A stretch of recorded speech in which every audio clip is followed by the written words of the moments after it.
नमस्कार, मी उज्ज्वला सर्वांचं स्वागत करते। आज आपण पौष्टिक असं मूग डाळीचं अप्पं बनवूया।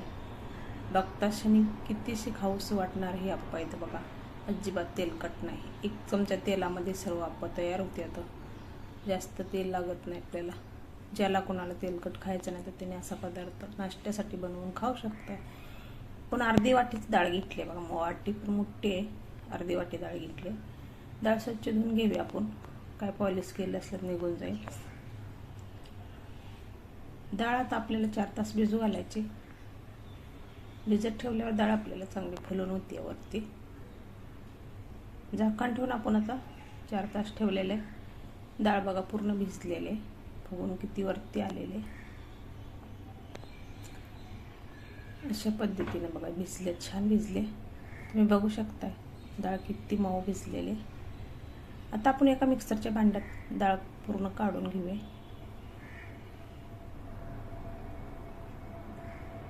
पौष्टिक असा नाश्ता आपला तयार होतोय बघा, भरपूर भाज्या घालून केलेला।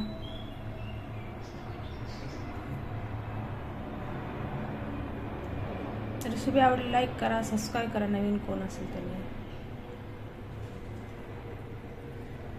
आपण 30 पाणी आता वापरलेलं आहे थोडं डाळ वाटण्यासाठी। 2 मिरच्या घेतल्या ते पोपटी कलरच्या, जास्त तिखट नाही। आपण आलं घेतले अर्धा इंच।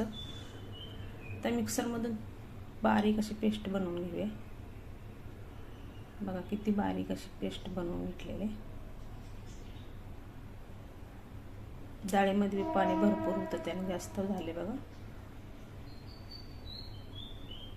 आता सर्व आपण एका भांड्यात काढून घेऊया वाटलेलं।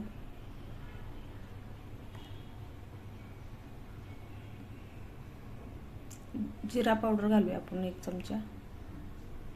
ओवा घालूया, ओव्यामुळे खूप टेस्ट पण येते आणि पचायला हलकं होतंय।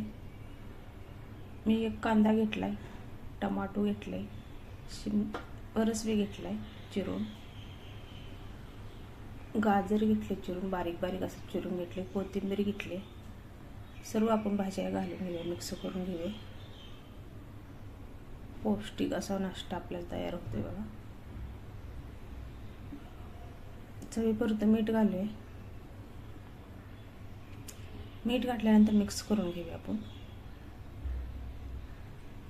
आपण खायचा सोडा वापरलाय थोडासा, ते पण मिक्स करून घेऊया। आता अप्पपत्रामध्ये थोडं थोडं आपण असं तेल सोडूया। जास्त तेल पण लागत नाही बघा, अगदी 1 टिपका सोडला तरी चालते बघा। आपण 1 चमचा घेतलाय, थोडं थोडं सोडतोय आपण, जास्त तेल लागत नाही ला। आता अप्पपत्रामध्ये मिश्रण आपण सोडूया 1 चमचा म्हणजे।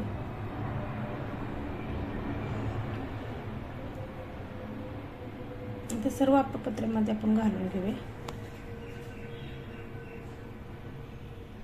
अगदी करायला सोपा, खायला मस्त आहे। झटपट होणारा नाश्ता तयार होतो तुम्ही, जास्त वेळ पण लागत नाही बघा।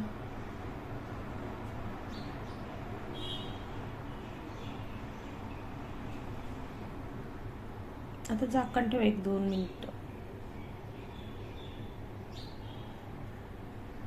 आता पलटी करून घ्यायचं, त्या आधी तेल लावून घेऊया आपण थोडं थोडं।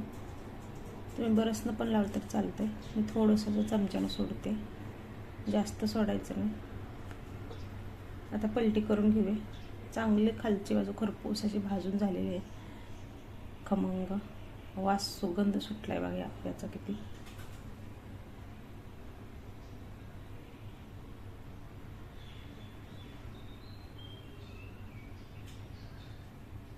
अगदी 4 खाल्लं तर पोट भरणार आहे। एवढ्यामध्ये अर्धी वाटी डाळीमध्ये भरपूर असं नाश्ता तयार होते बघा, पोट भरणार सगळ्यांचं।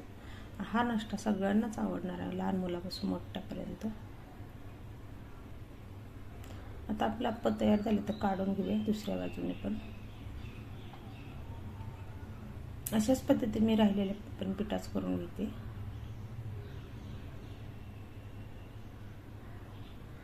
आता सर्व काढून घेऊया आपण। चटणी पहिलीच तयार करून ठेवली होती। बाय बाय, धन्यवाद।